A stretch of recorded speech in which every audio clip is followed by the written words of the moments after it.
Uh, so we're going to get into this class. I don't want to be long, but again, I don't want to shortchange the Most High. This class, like I said, was it was inspired by Sister Joy and my wife, because again, they've been pretty much faithfully with the weather and all, going out and getting their walk on. And so one day I thought about it. I see that that would be a great class to encourage the Mashapach. I just I didn't want to do it so soon. I had something else I wanted to do. And then I got a confirmation from the Most High through our elder Mariana in prayer the other day. I'm like, because it came to me at work again. And I'm like, yeah, I'm gonna keep building it. And I'm like, well, not today. And then at prayer, what he said, I'm like, that's confirmation of what I gotta do. So again, like we always say, this is not our class. This is the Most High's class. This is congregation. So we have to be obedient to Him. And so this class is just meant to encourage everyone to keep walking, dedication, determination, being driven.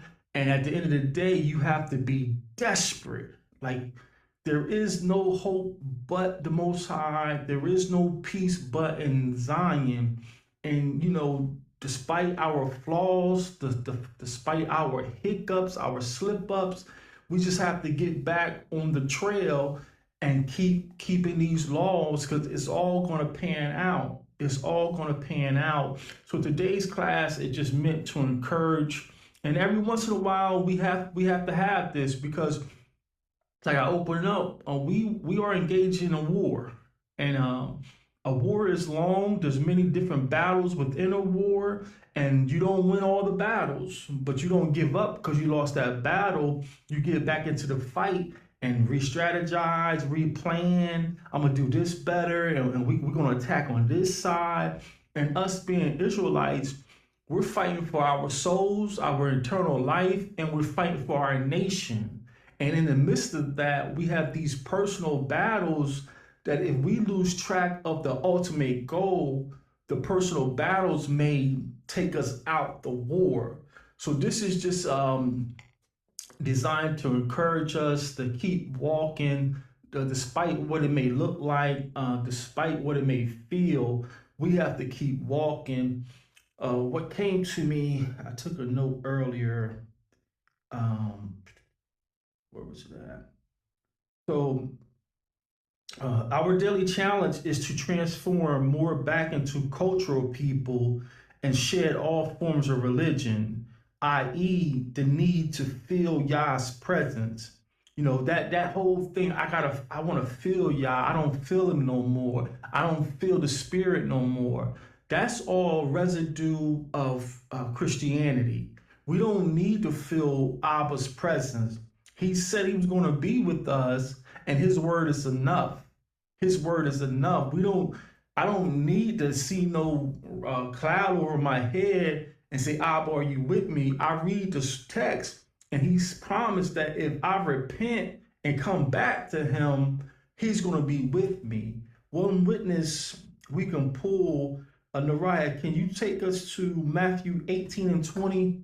Matthew 18 and 20.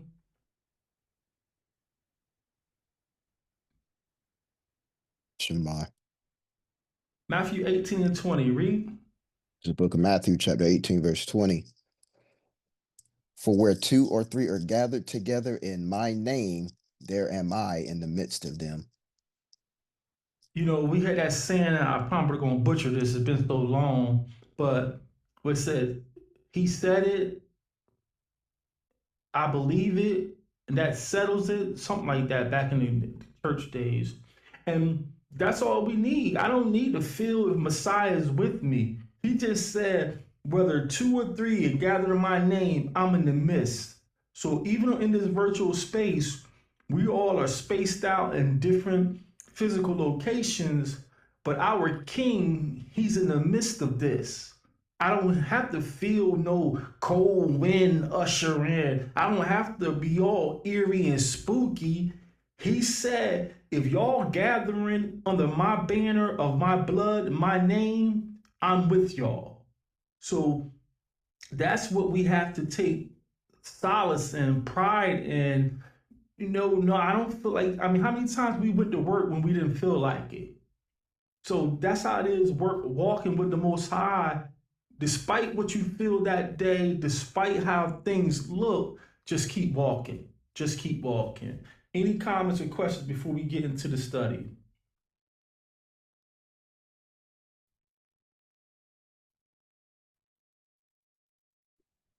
All right, all praises to the great I am. I want to go to, let me do this.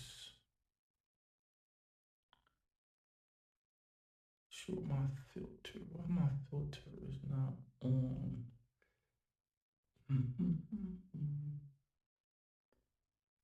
Bear with me. I'm trying to. Oh, here we go. 1 second, my pop.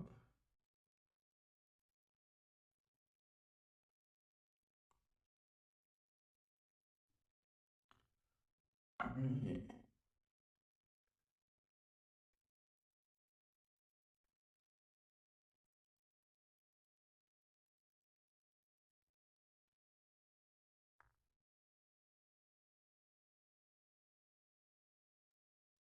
Can I be heard?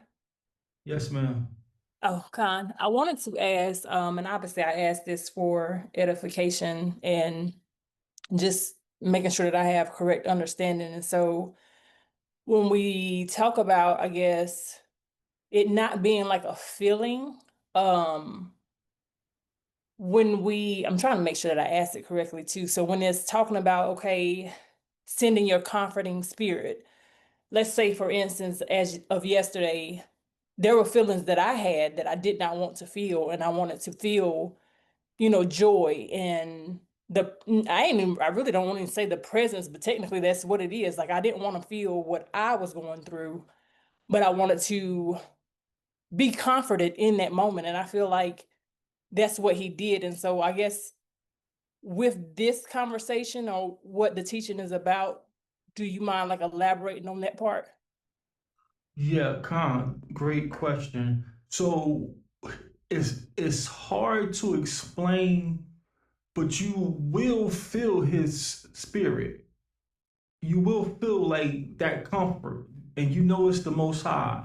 You know it's the Most High sending comfort through His Son. So it's not that we're not spiritual, because you're gonna feel, like you said, like Father, I just was like Zamaria shared, you share, you're gonna feel that negative spirit leave or remove, and it's replaced with a spirit of power, of shalom, or forgiveness.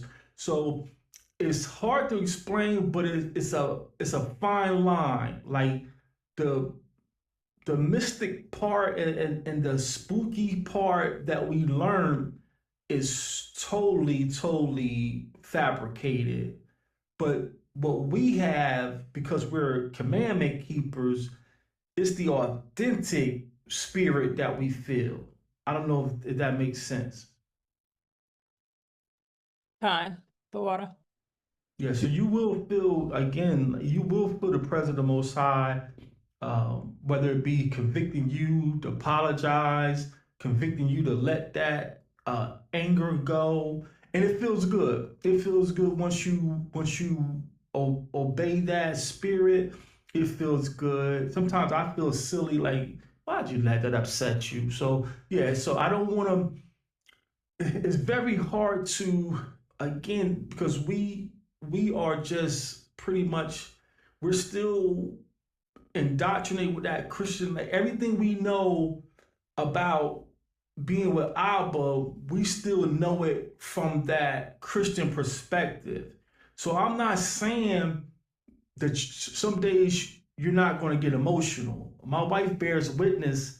I've cried more since I've been an Israelite than I've ever cried my whole life. So you're not. I'm not saying we're emotional. When you think about like man, I should have been out of here. I should have been dead.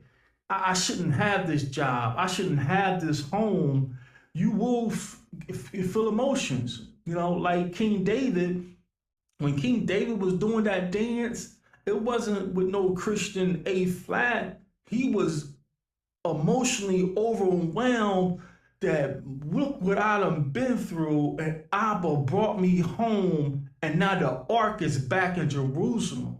So we're not robots where we just can't, I'm not ashamed to cry, I'm not ashamed to praise, but now that we have the true knowledge and mode, it's authentic spiritual experience, if that makes sense. If that makes sense. So let's get into this. The first precept, let's go to Leviticus 26, and we're going to start at verse 3 all the way down to 24, I believe. Leviticus Salakia, 26 and 3. Salakia, do you mind if I comment on Joyce's question? I had my Come, hand up, but please. I don't know if you could see it. I see it on my phone. I can't see it on my laptop. Okay, all right.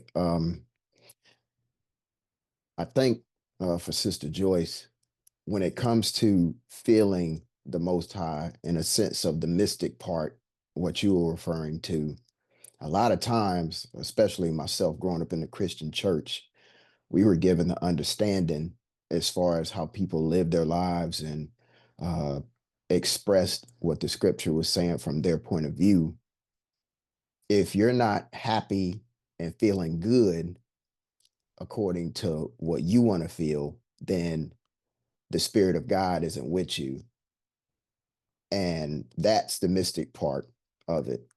The Spirit of the Most High might come with anger, it might come with joy, it might come with peace, it might come with war.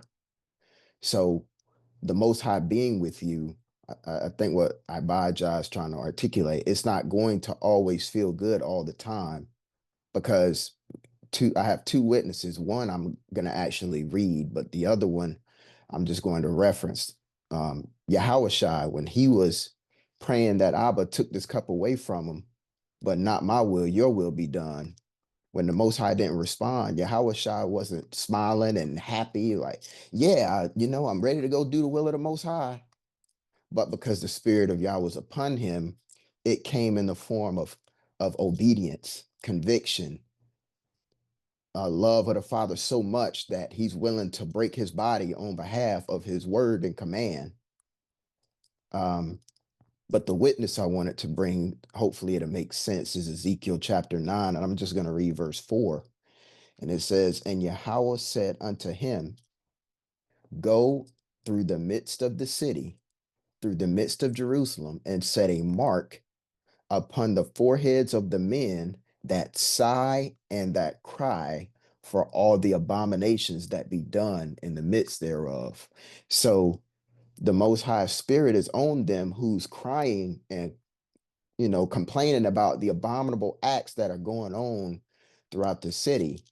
And those are the ones who have the Most High Spirit, because that's not something to be happy and joyful about. So hopefully that made sense. But to what you're saying, Sister Joyce, because you didn't want to feel negatively, you prayed that the Most High sent comfort to comfort your heart. That's a completely different thing. But I hope that made sense. Made sense to me. I'm not sure if she caught it. Kind of did. The All water. praises. So definitely, we're not robots. We're not emotionalists.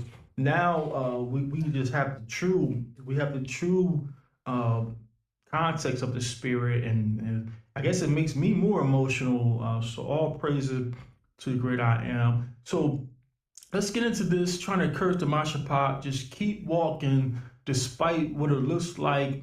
And again, this was inspired by my wife and sister Joy, but I didn't want to bring it out this Saturday. I had something else I wanted to teach, but this ain't my show. So Leviticus 26 and 3.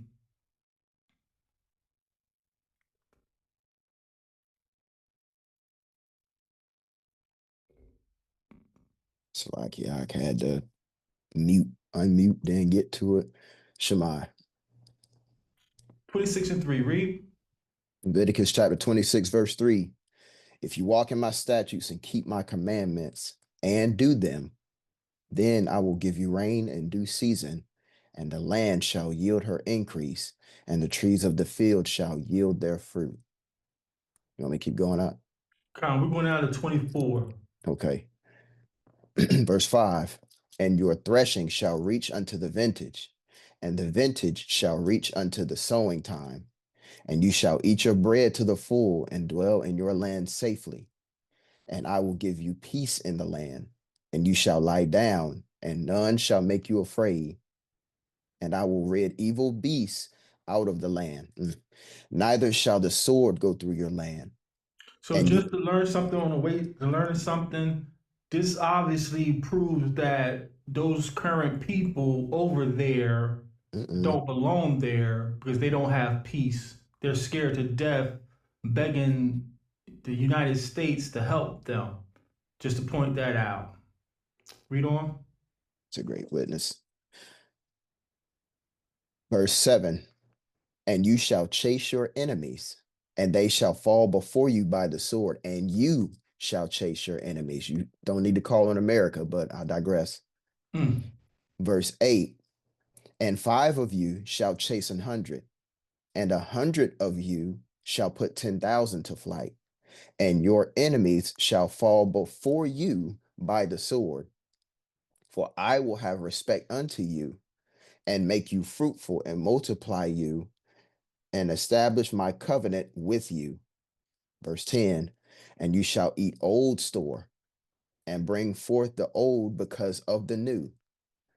And I will set my tabernacle among you, and my soul shall not abhor you. And I will walk among you, and will be your Elohim, and you shall be my people. Obviously, just another witness. He's going to walk among these Israelites. He can't walk among people having rainbow parades, sacrificing. I forgot the word. Emphasized or something like sacrificing children. Mm. He can't be among these people. He can't be among those people. I digress. Read on up. Verse 13. I am Yahweh, your Elohim, which brought you forth out of the land of Egypt, that you should not be their bondmen.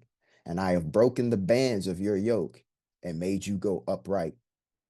But if you will not listen unto me and will not do all these commandments, and if you shall despise my statutes, or if your soul abhor my judgments, so that you will not do all my commandments, but that you break my covenant, I also will do this unto you. I will even appoint over you terror, consumption, and the burning ague that shall consume the eyes and cause sorrow of heart. And you shall sow your seed in vain, for your enemies shall eat it. And I will set my face against you, and you shall be slain before your enemies. They that hate you shall reign over you, and you shall flee when none pursueth you. And if you will not yet for all this hearken unto me, then I will punish you 7 times more for your sins. And I will break the pride of your power, and I will make your heaven as iron and your earth as brass, and your strength shall be spent in vain. For your land shall not yield her increase, neither shall the trees of the land yield their fruit. And if you walk contrary unto me, and will not hearken unto me, I will bring 7 times more plagues upon you according to your sins. I will also send wild beasts among you, which shall rob you of your children and destroy your cattle, and make you few in number, and your highways shall be desolate. And if you will not be reformed by me by these things, but will walk contrary unto me, then will I also walk contrary unto you, and will punish you yet 7 times more for your sins. All praises the water out. So this is going to set the tone. All we have to do is keep walking with Abba, and the Hebrew word for walk is halakha.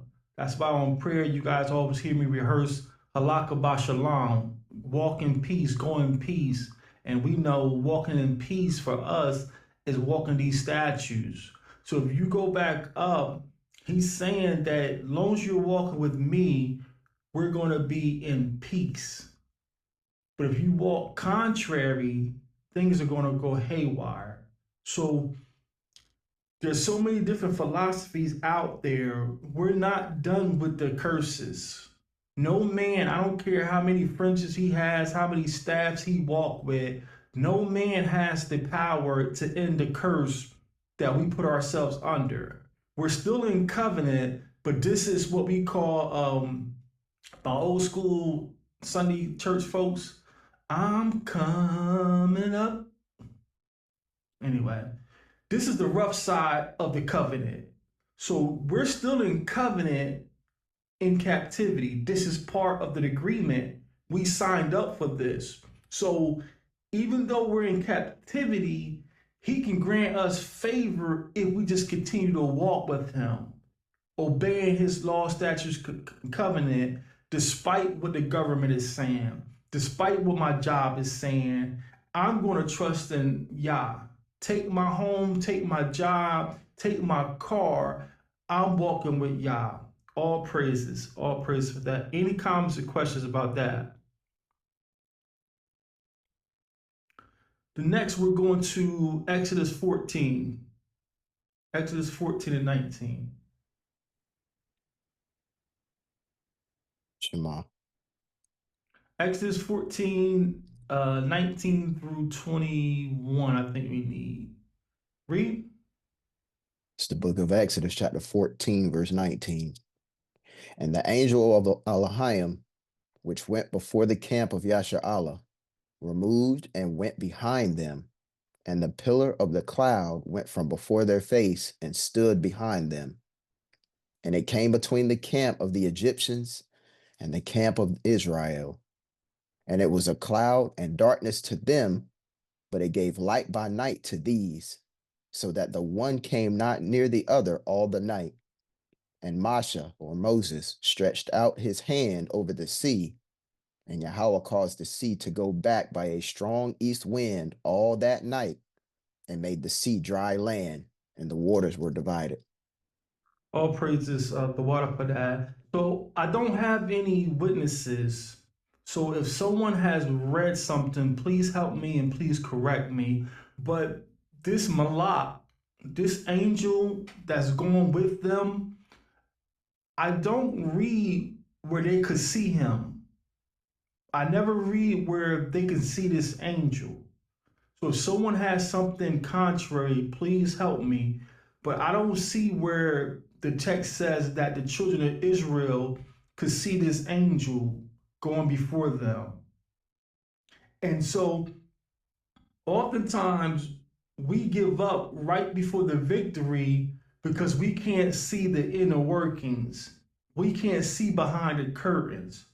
You was just about to get over that battle, but you fell and now you slipped into sin. You was just about to get that breakthrough, but before it came, you murmured and complained. And I don't want to get ahead of myself, but doubting Abba is a death sentence. Being fearful that he can't is a death sentence. I don't think I have it, but it came to my mind, that testimony of the 3 Hebrew boys. That's a bold statement, that even if he doesn't deliver us from this fire, it's not because he can't. And that's the mindset that we gotta have.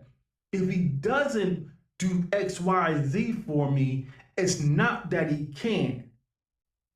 Man, I'm gonna get out y'all wet. So I don't have any witnesses that they could see this angel.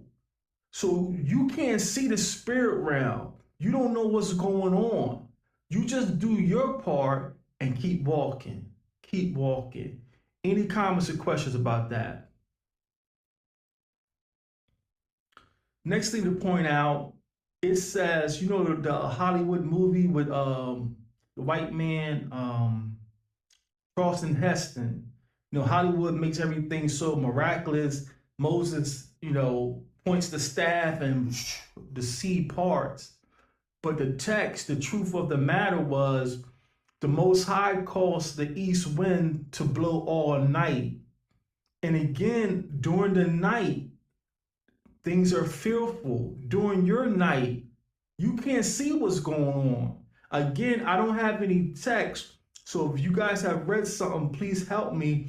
But I imagine they couldn't see that water is being separated, and that not only is the water being separated, because if you separate water, the ground is still muddy. So I can imagine they're fearful. They know Pharaoh and them is chasing them, but you can't see the winds separating the water. You can't see Abba harden the earth so you can walk through. So you can't see what's going on in the spirit realm because of the sin, and we lost our spiritual eyes where we can't see the heavens no more. So just keep walking. No matter how hard it is, no matter what you got to do, if you got to tune the world out, put your phone in the trunk, whatever you got to do to reconnect and get back on the path, just keep walking. Any comments or questions about that? Next one we're going to is Deuteronomy 29, 10 through 15. Devarim 29, 10 through 15.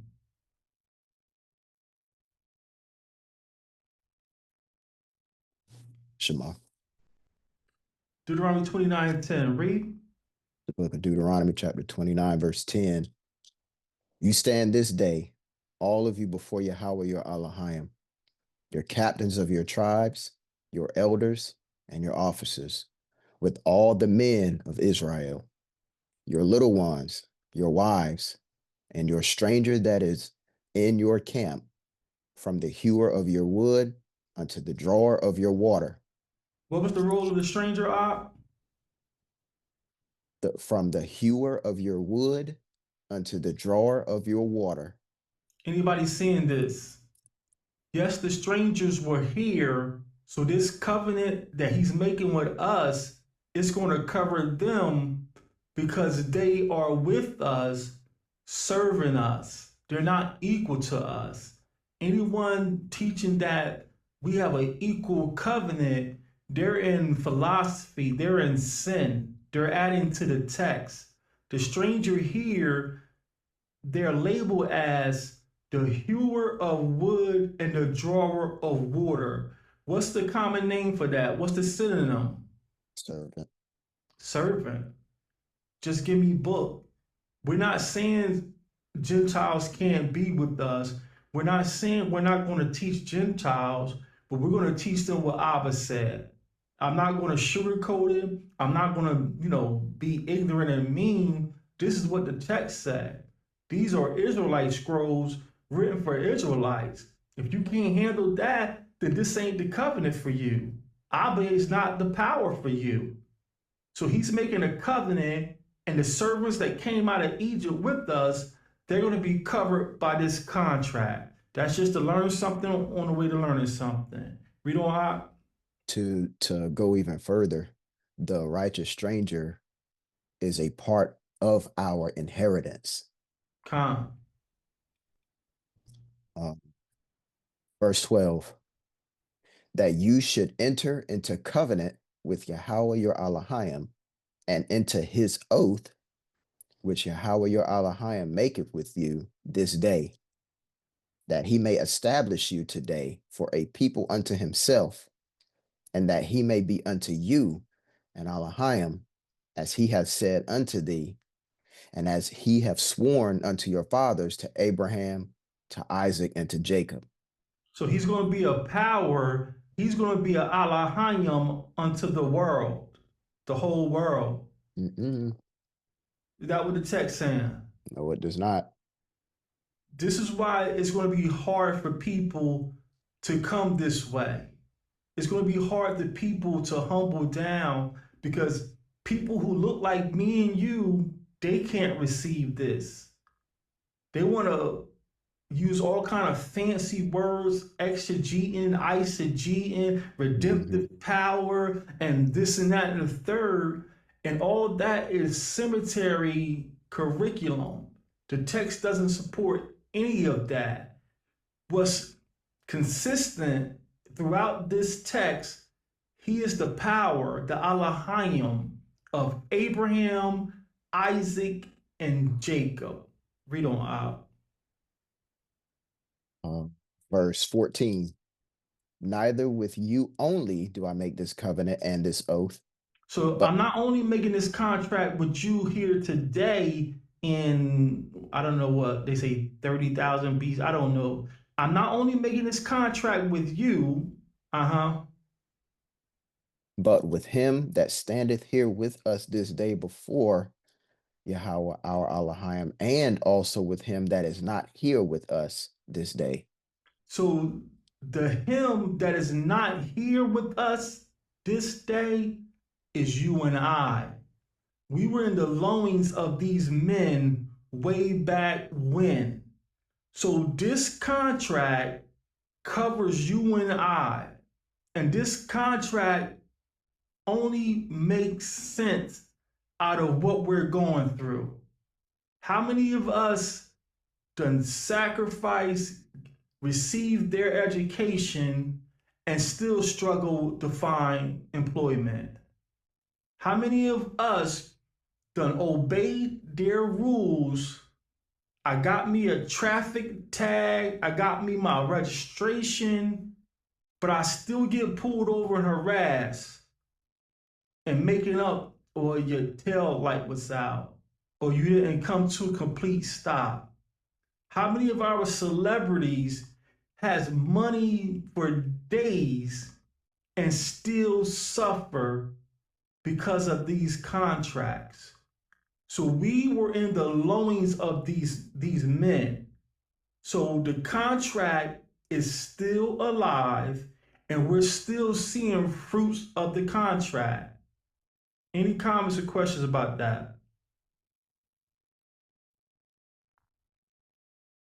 So the takeaway here is, because we were inside the loins of these men, we have to keep walking the contract out. We have to keep walking it out. Next witness, we have a few more, we'll be out of here.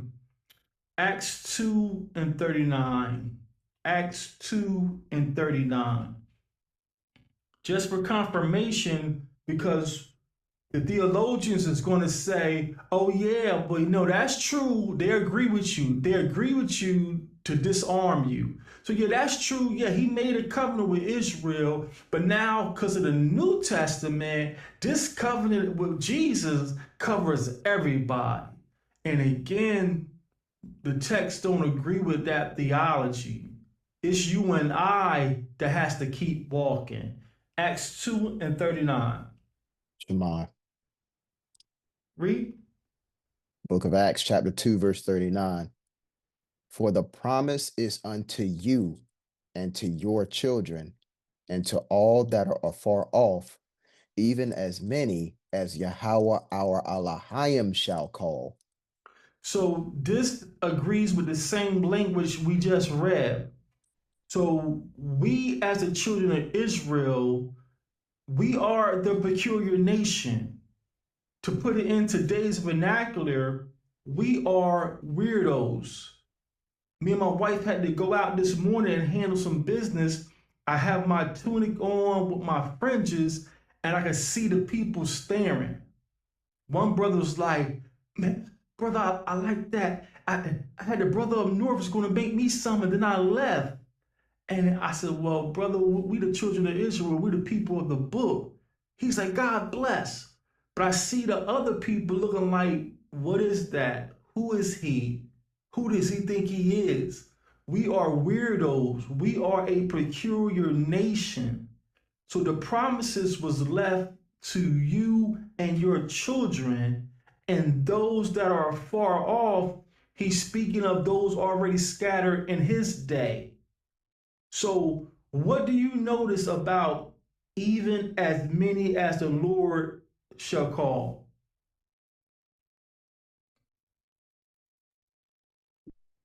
Those are the ones that he chose. You have your digital or your hard copy, Digital. Your digital is kind of hard to see in digital. Anybody have their hard copy with them? Let me get up and go get mine. Anybody have the hard copy? It's on the screen though. I don't know if it's. I try to make it a little bit clearer. All the even is in parentheses. The even is in parentheses, Mashapat. This is why I get so amped up. This is why I just hate Christianity. I don't hate my family. I don't hate Christians. I hate what those pagan Christians have done to our history. Even as many as the Lord our God shall call, even is in brackets, which means Peter or Paul did not write this. This is the translators inserting things to fit the new Christian religion. That's why my mission, as long as I'm alive, I'm going to continue to do what I've been tasked to do. This text is FUBU, for us, by us. Any comments or questions about Acts 2:39? The promises is unto us. The promises was based on us walking in Abba's laws, statutes, and commandments. Anything other than that is the philosophy of men. I have to obey the contract that I'm under. That's why it's dangerous just going along to get along if you don't understand the contract that you're under. We just got to keep walking. Next one, we go into 1 Kings 17, 9 through 16. 1 Kings 17, 9 through 16. If We I got could just, 5 more and we out of here. Go ahead, if Al. if I can put a precept in with Acts chapter 2 really quick, is Isaiah chapter 45, verse 4, 45.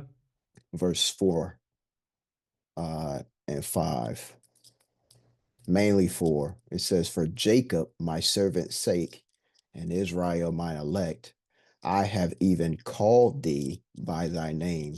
I have surnamed thee, though you have not known me. I am Yahweh, and there is none else. There is no Elohim beside me. I girded you, though you have not known me." So that lets you know who was called right there. And we look like weirdos because people not reading the text.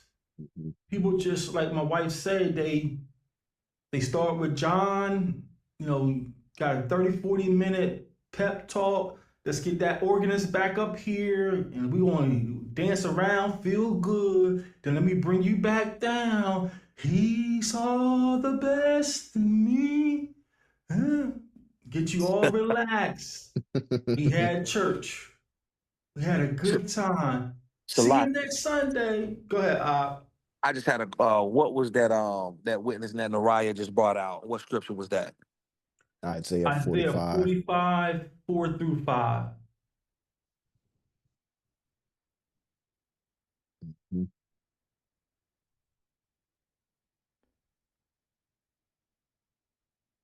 Isaiah 45, 4 through 5. We just got to keep walking. And again, you can't see the angels working. That's why we always pray for traveling mercies. We always pray, Father, send your Malachim before me. Just last night, I'm rushing on lunch break, trying to do prayer and go to the bank, and I'm rushing, not paying attention. I switched lanes and this dude laid on a horn and I was dead wrong. I had to just put my hand out saying, I'm sorry. And I hated to be so submissive because he was sort of light skinned, but I was dead wrong. I was dead wrong. And that was traveling mercies. Now, had he hit me I would have been in the wrong. I would have been upset with all the money I got to put out. So we can't see the spirit realm. So before you give up, before you let out that negative spirit, just praise the Most High for the good days. Thank the Most High that I still have somewhere to go to work. Thank the Most High, well, my left ankle hurt, but my right don't. Find a reason to praise the Most High that will get you out your pity party. Just keep walking. Just keep walking. Any comments before we move on? All right, the next one we was going to 1 Kings 17, 9 through 16. 1 Kings 17, 9 through 16. Shema. 1 Kings 17 and 9. Read.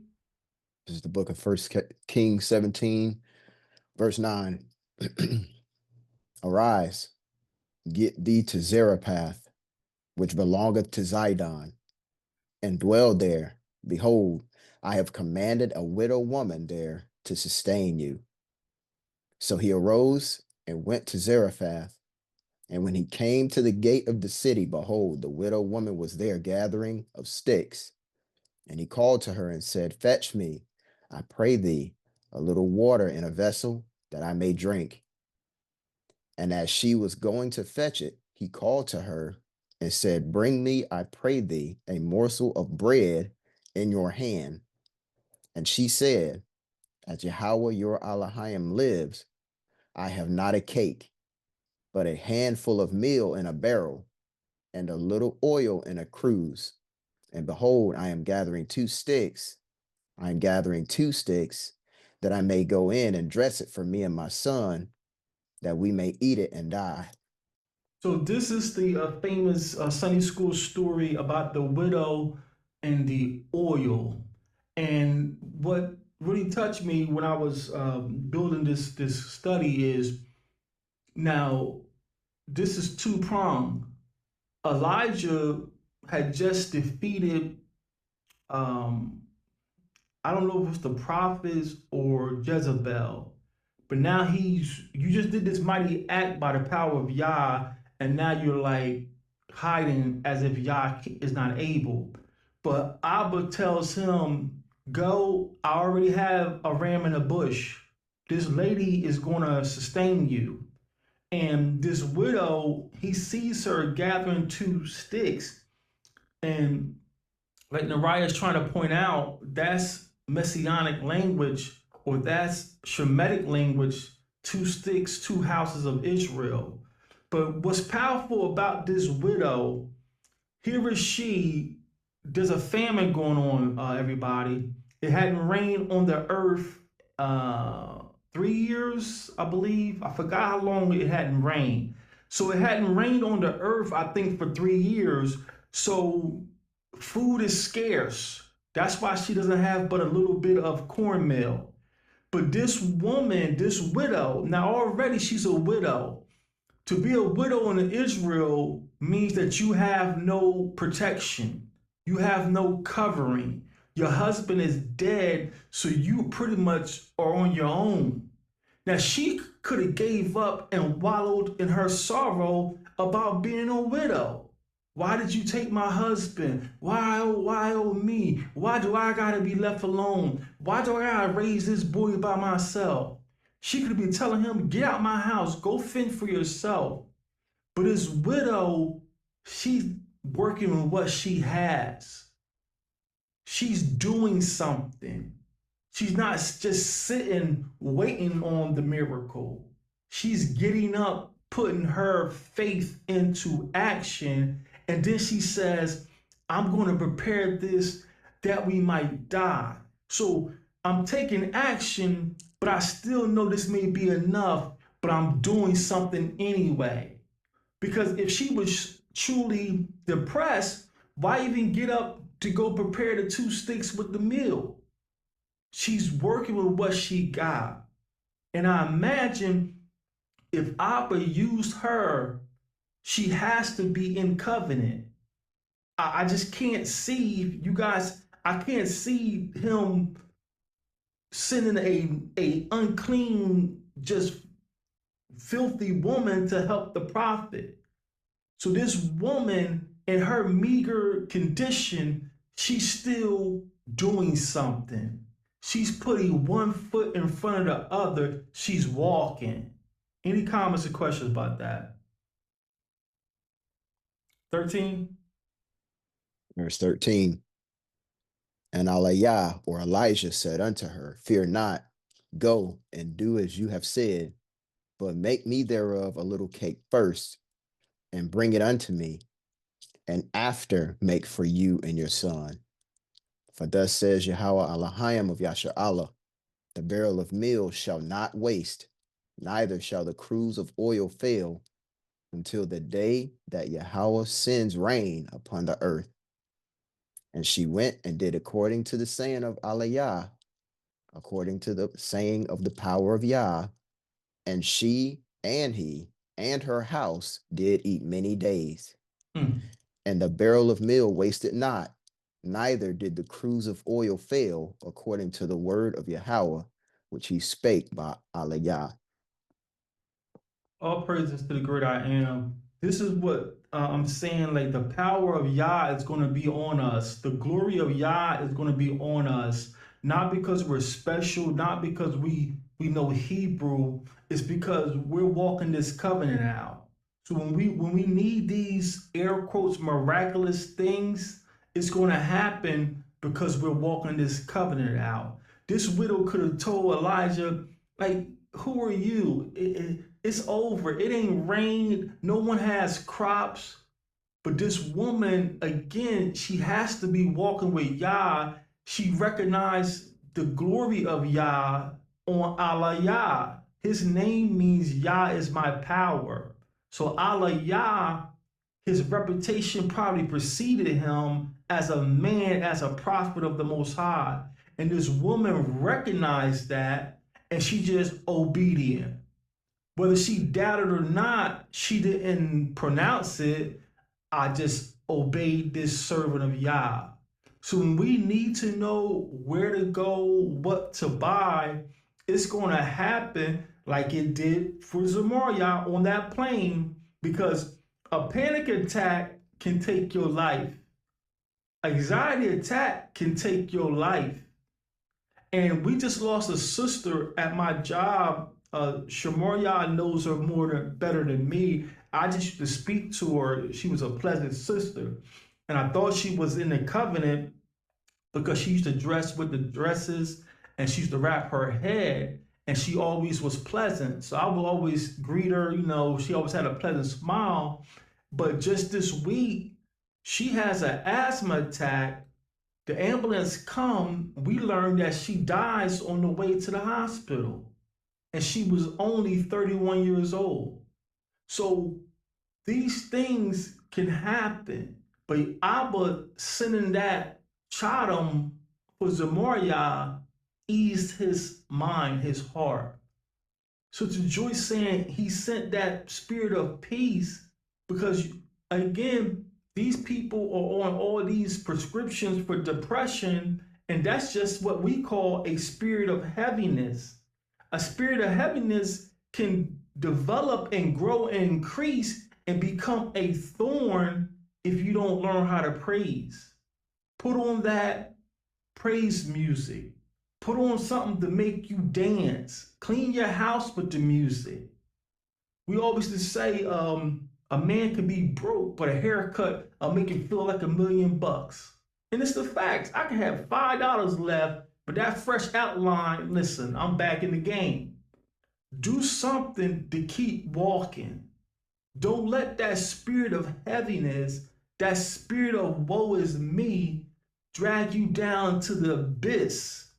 You got to know that that Abba is great I am.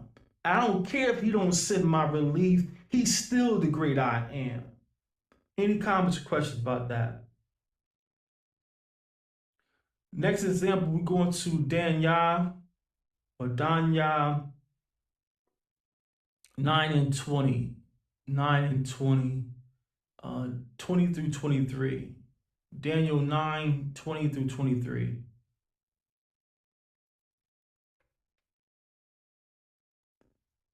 We got 3 more and we out of here. Shema. Daniel 9 and 20. Read. The book of Daniel, or Daniel chapter 9, verse 20. And whilst I was speaking and praying and confessing my sin and the sin of my people, Yahsharahla, and presenting my supplication before Yahweh my Elohim for the holy mountain of my Elohim. Yea, whilst I was speaking in prayer, even the man Gabriel, Gabariah, whom I had seen in the vision at the beginning, being caused to fly swiftly, touched me about the time of the evening oblation. And he informed me and talked with me and said, O Daniel, I am now come forth to give you skill and understanding. At the beginning of your supplications, the commandment came forth, and I am come to show you, for you are greatly beloved. Therefore, understand the matter and consider the vision. So this is Daniel, and this is one of the most powerful chapters in the whole text. I want to highlight that here's Daniel confessing his sins and the sins of the nation. Daniel is a great elder. We read that the lion's mouth was shut. He has the gift of dreams, and he still has the humility to confess his sins. That's why it's hard, but we're trying to raise up cultural people, not religious people. Religious people believe that, oh, it's a shame to confess that I messed up.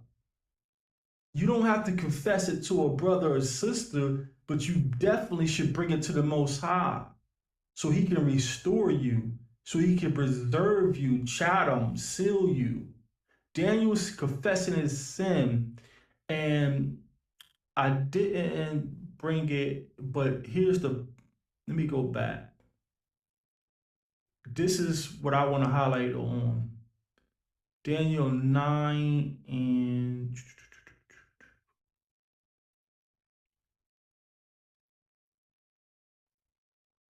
because the angel says at the beginning of your confession, and oh, I'm sorry, you know what? It may be my next one. It may be my next one. Okay, it may be my next one. Calm. So Daniel is confessing his sins and he's praying for the nation. And the angel tells him at the beginning of your confession, you were heard. So what I want to highlight is you don't know when your petition is being heard. This is one of the witnesses I was mentioning. Even though you feel like the Most High ain't hearing you, you feel like the Most High ain't listening, your feelings don't matter. He hears our thoughts afar off. So what if Daniel would have gave up? And now that Malak has been sent to confirm, Daniel, we heard you at the beginning of your confession. Again, we just got to keep walking. You can't see behind the veil. So that angel could be right at the gate, ready to come down here and deliver you, fight for you, restore your hope. But now you about to run back to what's familiar. Let me call this number up. Let me call that number up. Let me stop it here and get me an old bottle. The same demons that had us bound, how can they deliver us? So no matter what it looks like, no matter what it feels like, that's your carnality. Hold on to spiritual things because your chains could be right at the door. Any comments or questions about that? Now let's go over to Daniel 10. This is the one I was waiting on. Daniel 10 and man, man.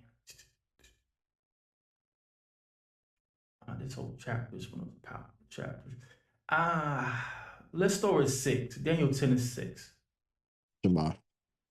I don't want to hold y'all. Daniel 10 and 6. Read. Book of Daniel, chapter 10, verse 6.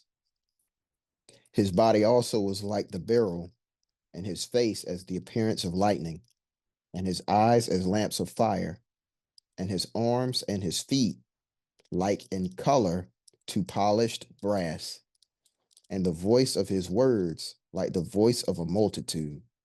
Where do we hear this language in another place in Scripture? Where do we hear this again in Scripture? Revelation chapter 2. Revelations 2.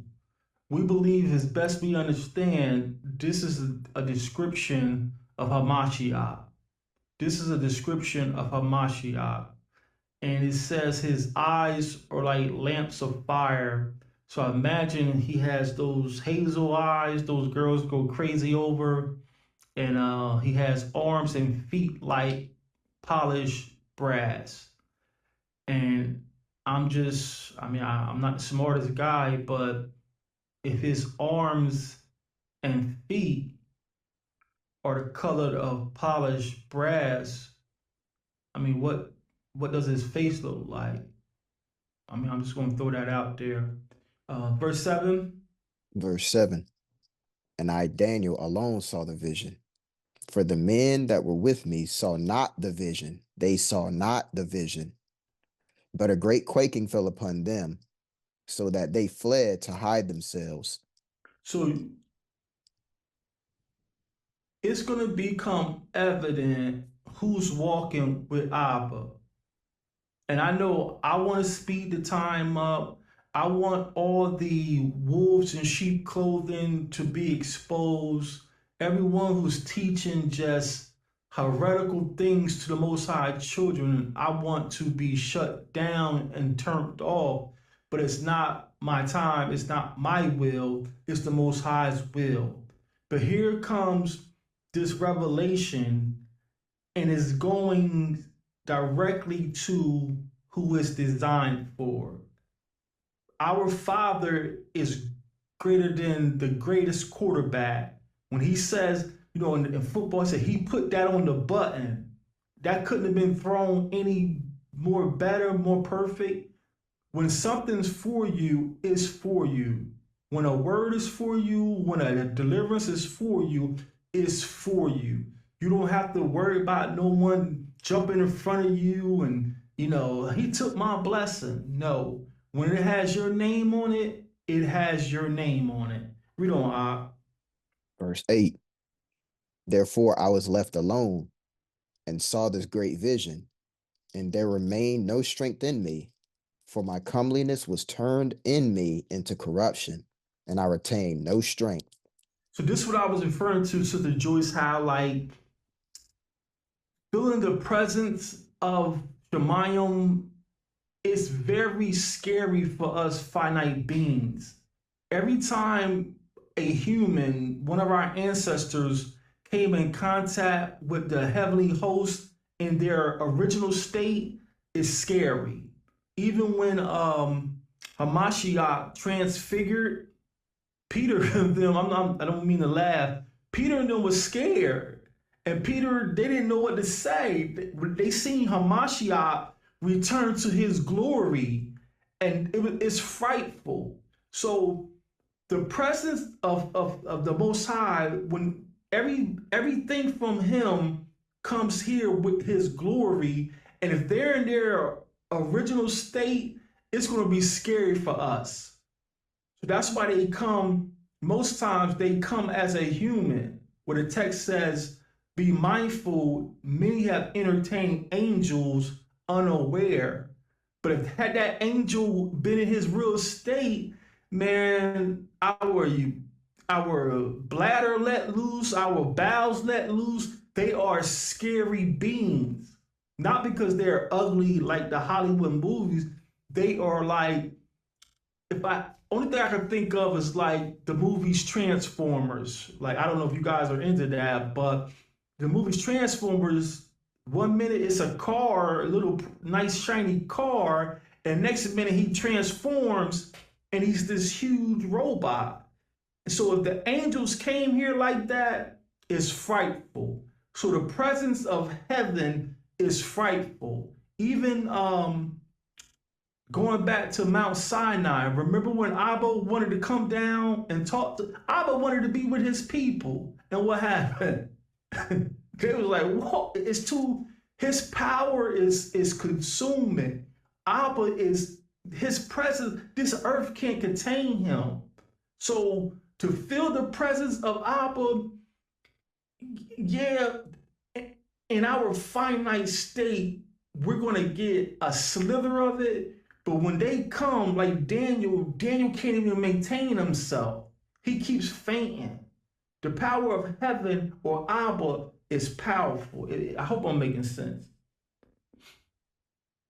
God. Where we at, Ab? Verse 9. Verse 9. Yet heard I the voice of his words. And when I heard the voice of his words, then was I in a deep sleep on my face, and my face toward the ground. And behold, an hand touched me, which set me upon my knees and upon the palms of my hands. And he said unto me, O Daniel, a man greatly beloved, understand the words that I speak unto you, and stand upright, for unto you am I now sent.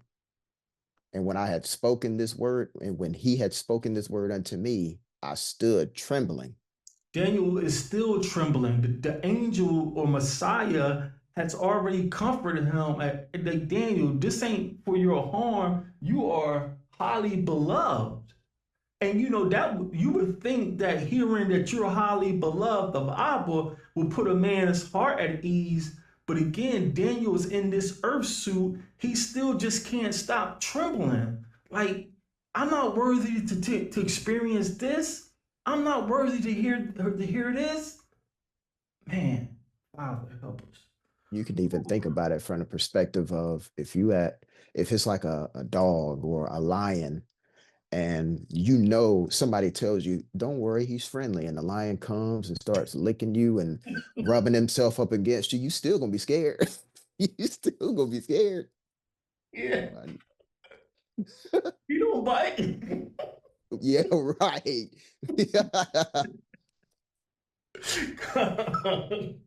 That's a perfect analogy. No one believes that your dog don't bite. My wife used to feed Spike and still didn't really like you. Like, he's not gonna bite you. Oh, praise. Where we at? Verse 12. Then said he unto me, fear not, Daniel, for from the first day that you did set your heart to understand and to chasten yourself before your Elohim, your words were heard, and I am come for your words. This is what I wanted to highlight. If you go back to the beginning of chapter 10, I believe, it says, was it here? Maybe it was Daniel 9.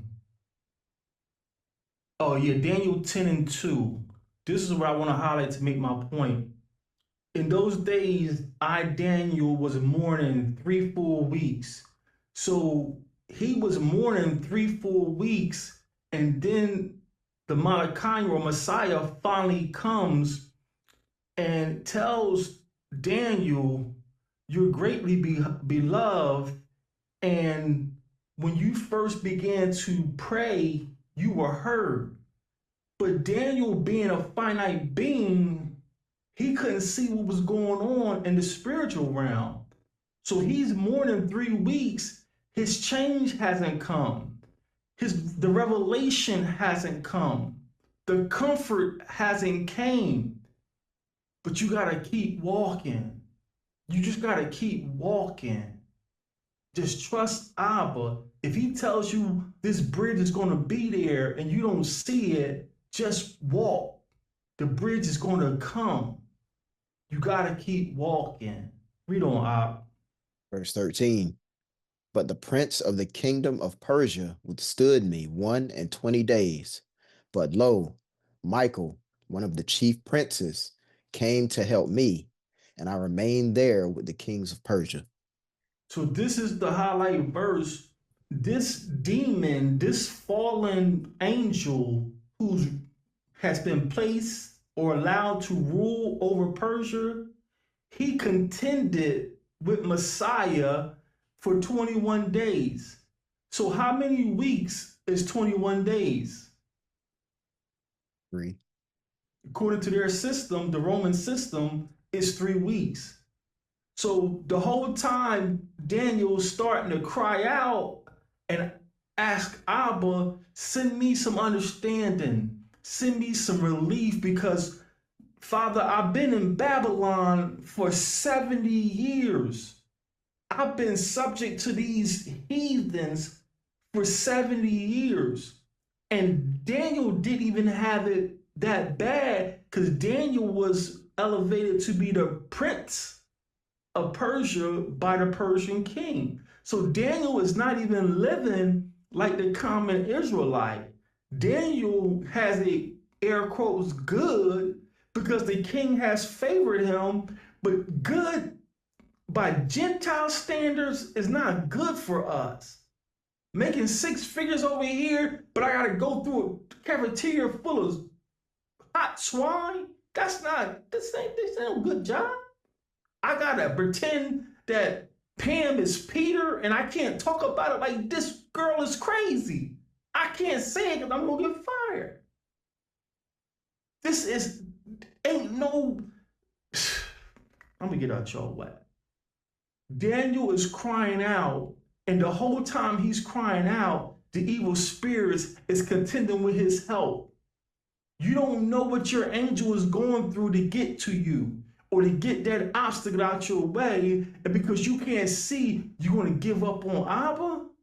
No, I die my last breath saying he's still able. He's still able. That's the power we serve. Any comments or questions about that? 2 more, we're out of here. Let's go to Luke 8 and 43. This is a popular one. Luke 8 and 43 through 48. Luke 8, 43 through 48. This is a popular story. Come on. Luke 8 and 43. Read. It's the book of Luke, chapter 8, verse 43. And a woman having an issue of blood 12 years, which has spent all her living upon physicians, neither could be healed of any, came behind him and touched the border of his garment, and immediately her issue of blood staunched. And Yahawashai said, who touched me? When all denied, Kapah, and they that were with him said, Adoniah.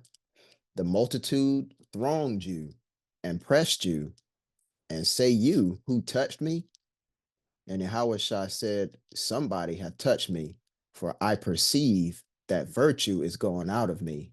And when the woman saw that she was not hid, she came trembling and falling down before him. She declared unto him before all the people for what cause she had touched him, and how she was healed immediately. And he said unto her, daughter, be of good comfort.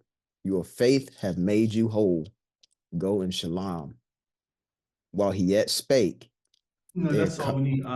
This is a 2-for-1. Man, this is 2-for-1. First thing is, would he, Hamashiach, the line of Judah, would he call her daughter?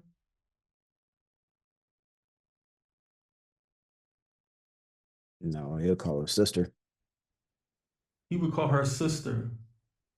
He would call her sister. For everyone who don't understand or you haven't been with us, we're highlighting where this text is falling short of our culture. Messiah is our brother. He's not our father. And he is these people's brother. He tells them, I'm your brother.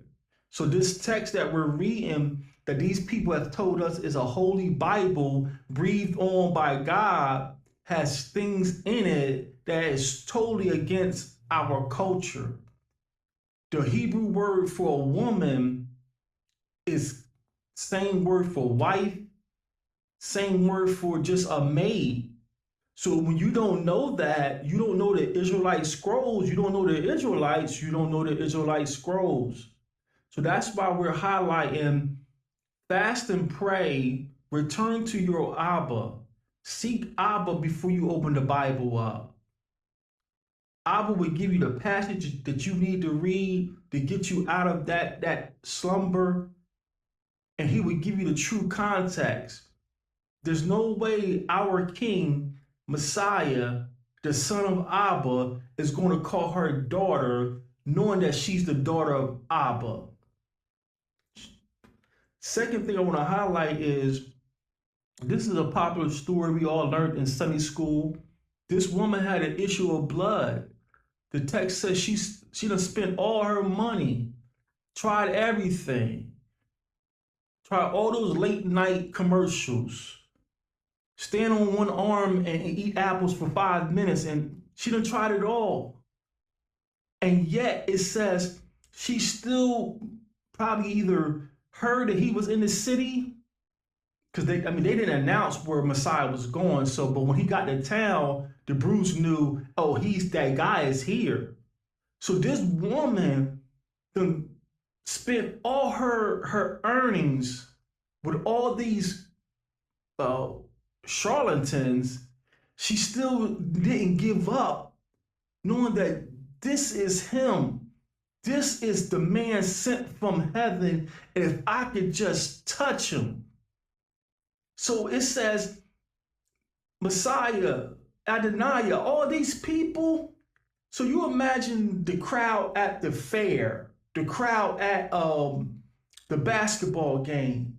This little old woman, still with her issue, she's bleeding. She probably has on like some girdle, the women things to, keep her dry or whatever. She's still girded, but she just, if I could just get to him. So she's this little woman is pushing through men. I just gotta get to him.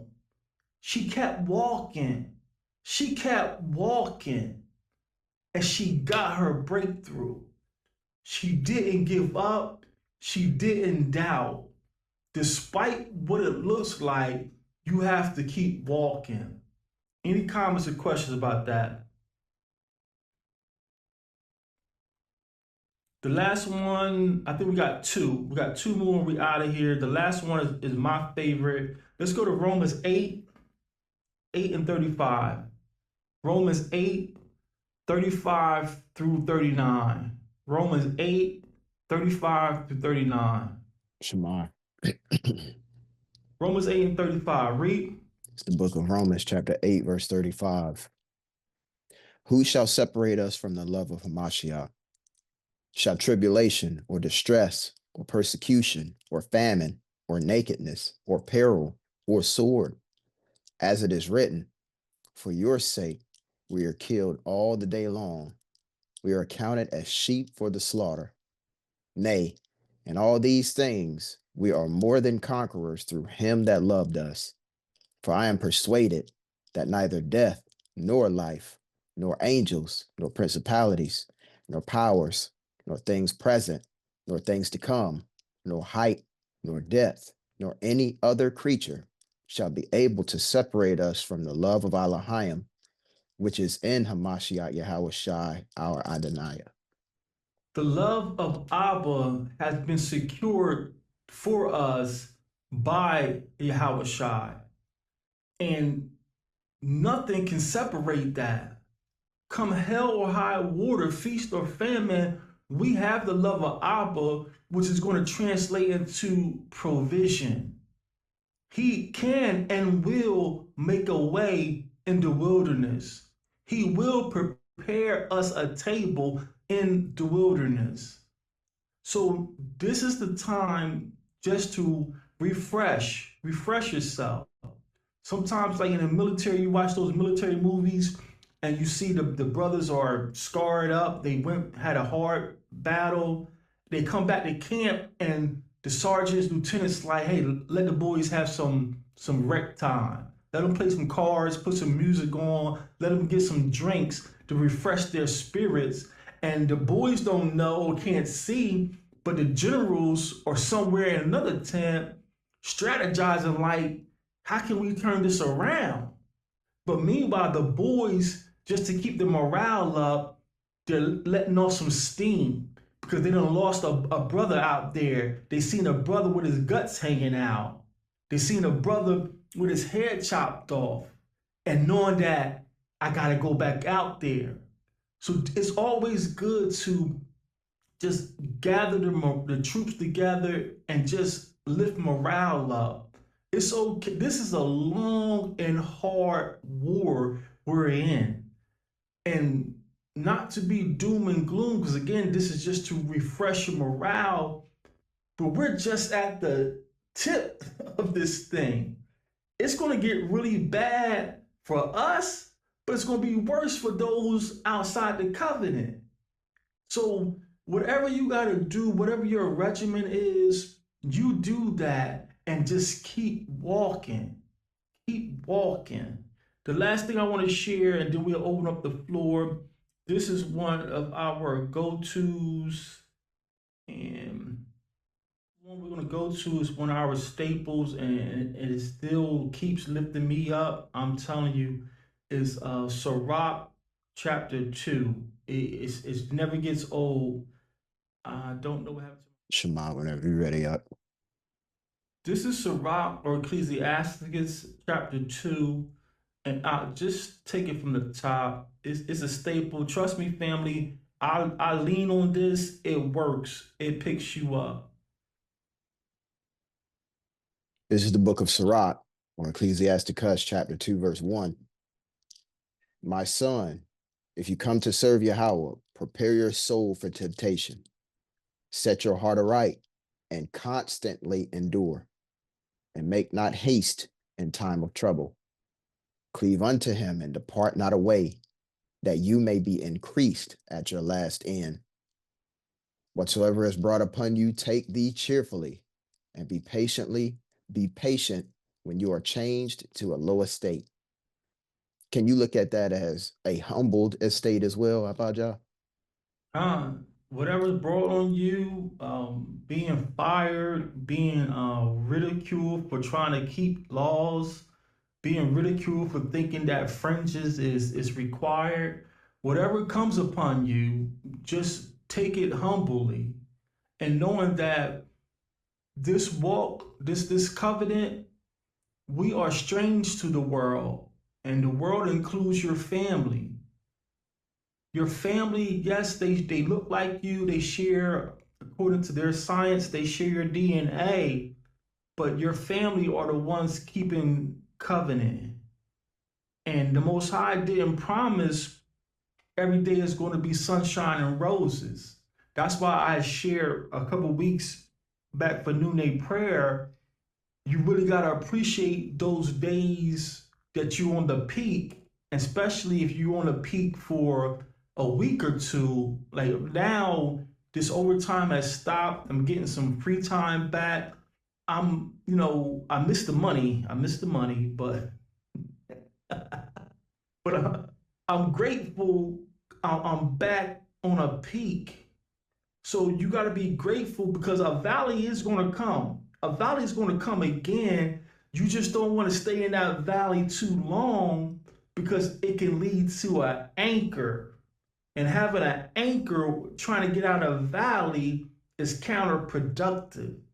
So whatever your release is, if like Sister Joy and my wife, again, the Water of Abba for their faithfulness, and they inspired this class. But even though that's a physical act for their health, it does have spiritual benefits. It has spiritual benefits exercising your body. Their science, I don't know if you want to believe them. I do feel kind of high after I work out because you're proud of yourself that you did it. It's hot. I just want to chill, but let me go ahead and do this 30, 40 minutes. And then they say physically, there's chemicals going off that mimics what happens when you're happy, or if you have some cocaine or alcohol, your body releases that naturally when you work out. So there are some spiritual benefits to just walking. So this way of life is not easy, and the Messiah never promised that it would be. But he always promised that I'll be with you. I'll be with you. That's why it blows my mind how people, our ancestors of the old generation, fell for that game. Don't call his name. His name is too venerable. But when I read the scrolls, he's telling me to call on him. When I'm feeling down, when I'm feeling trapped in a corner by these spirits, he's saying, call on me. And now through the power, through the blood of his son, he's going to see about you. So all praise to the great I am. This was just keep walking, trying to encourage you, no matter what you've been through, what your spiritual suit look like, you still got breath in your lungs, you're still in the fight. Abba still loves you, and Yahawashai is ready to fight for you. With that, I close. The floor is open for any comments, words. The floor is open.